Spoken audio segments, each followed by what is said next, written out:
If you are using a graphing calculator for exponents, there is this button that looks like a little arrow hat. Does everyone see it?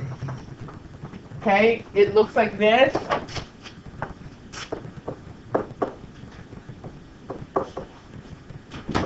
It looks like this. That is your exponent button on the graphing calculator. It actually is becoming the exponent button on most of the scientific calculators as well. So on the scientific calculators, it's either going to look like this or it's probably going to look like this. Okay? If you can't see one of those buttons on your calculator, just ask me and I'll look at it for you. Okay? So first one, 2 to the exponent 6. I get 64. Again, now is just a good time to be checking these answers with me to make sure that you know how to use your calculator properly. 5 to the exponent 3 is 125. 0.9 to the exponent 4 is 0.6561. 3.1 to the exponent 2, or squared, is, dropping my equal sign, 9.61.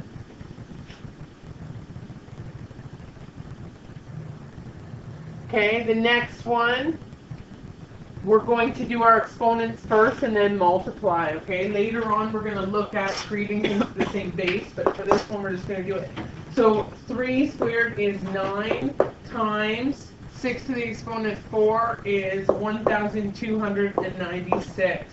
Remember BEDMAS, right? Bracket exponents first, then your multiplication.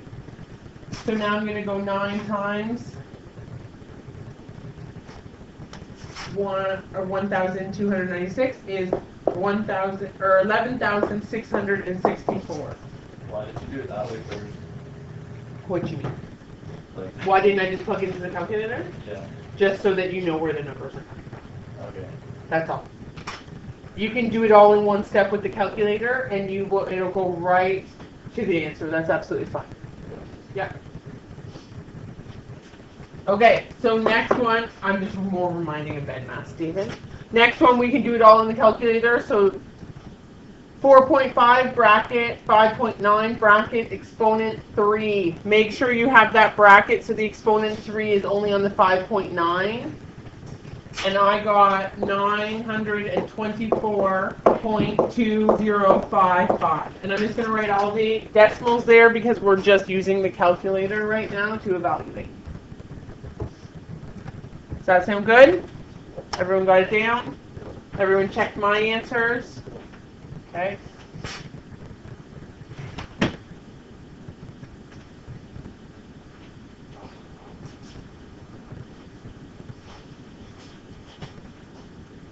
Just giving everyone a chance to write it down. Again, if you can't figure out the button on your calculator, ask me, okay? Make sure you ask. Adam, do you need a calculator? I was going to ask for a pencil. I was just going to... Oh, no, it's all good. You're welcome.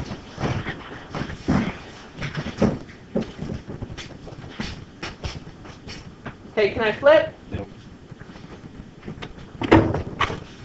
Okay.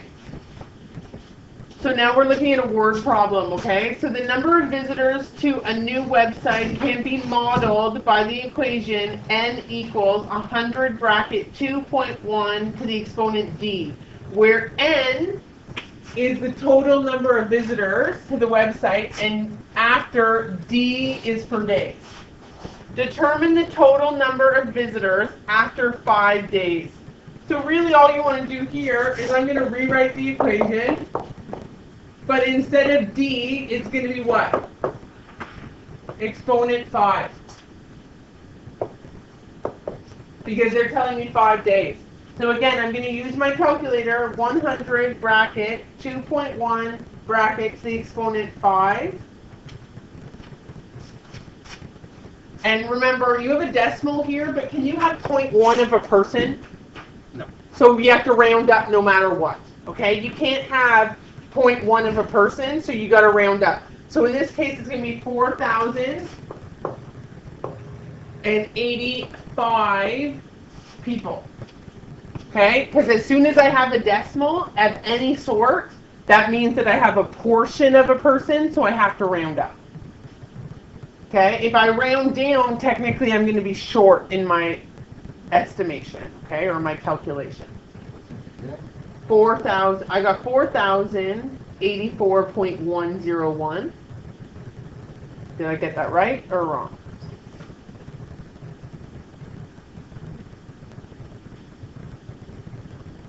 Did you get it, Stephen? You said round up to the 2.1, right? No. Keep 2.1 as it is, but when you get your final answer, because there's a decimal, round up. Okay. Yeah, keep it's only round at that final step, okay? Determine the total number of visitors after 2 weeks. How many days in a week? 7, so 2 weeks is going to be 14. So I'm going to have n equals 100, bracket 2.1 to the 14.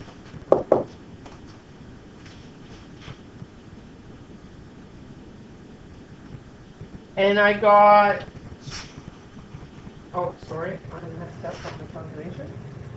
Wait, how did I get less?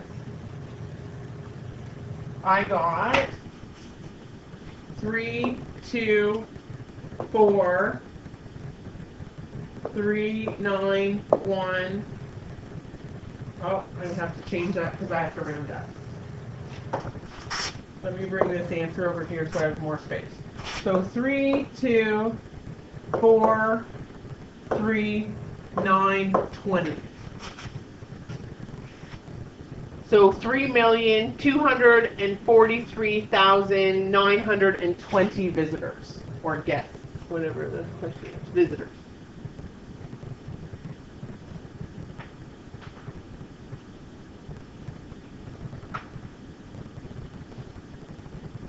Okay. Use a systematic trial to determine when the total number of visitors will be greater than 1 million. Okay? So, there is something called the bubble up theory. When you're doing trial and error, it is the fastest way to do it. Okay? I'm going to show you. So, we know this equation, and we want to get as close to 1 million as we can. Does everyone agree with that? Oh, sorry. Okay, we know 14 is too big. Does everyone agree with that?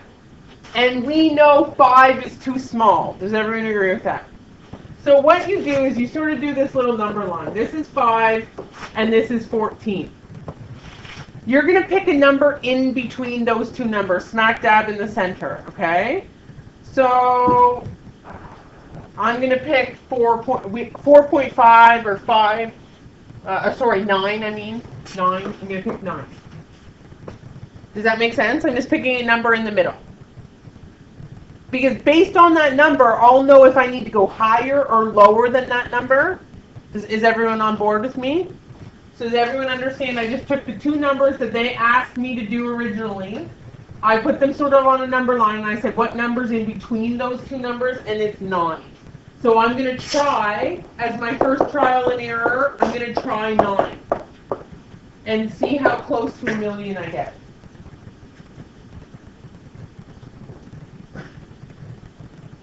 Okay, and I am under, right? I got, oh wait, am I over? No, 79,428.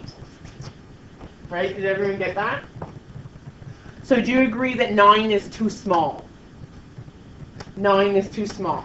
So now what you do is you know if 9 is too small, anything under 9 is too small. So now what I'm going to do is between 14 and 9, right? I'm going to pick another number, okay? So let's pick another number between 14 and 9.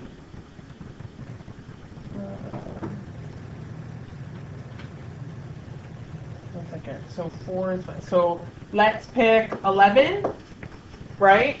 I know between 14 and 9 there's a difference of 5, so I'm going to try to go somewhere in the middle there. Does everyone understand what I'm doing? Yeah. It saves you having to just randomly pick number after number after number. Now, if you want to plug it in 100 times, then go for it. It's 13. It's 13.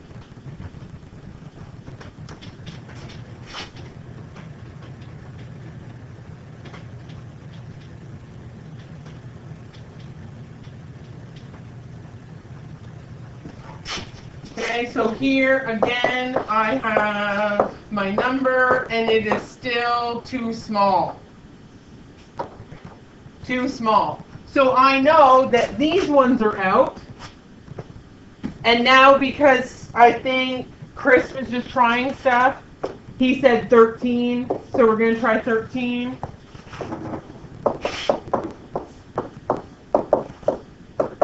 The exponent of 13.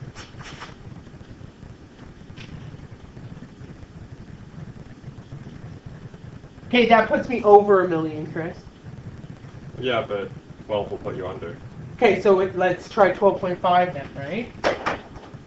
You can do decimals. It can be a portion of a day.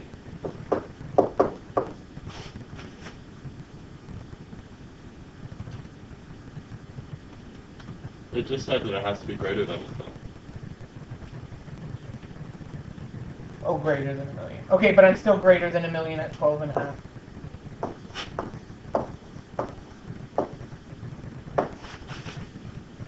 Okay? But the reason this is called bubble up is because you keep halving it, and as soon as you know if it's greater or bigger, you can cancel all those numbers lower than it.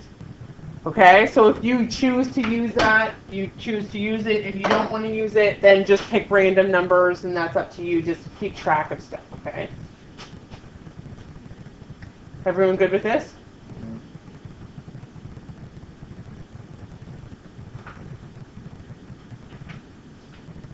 I'm just going to put like little X's to show that these X's are.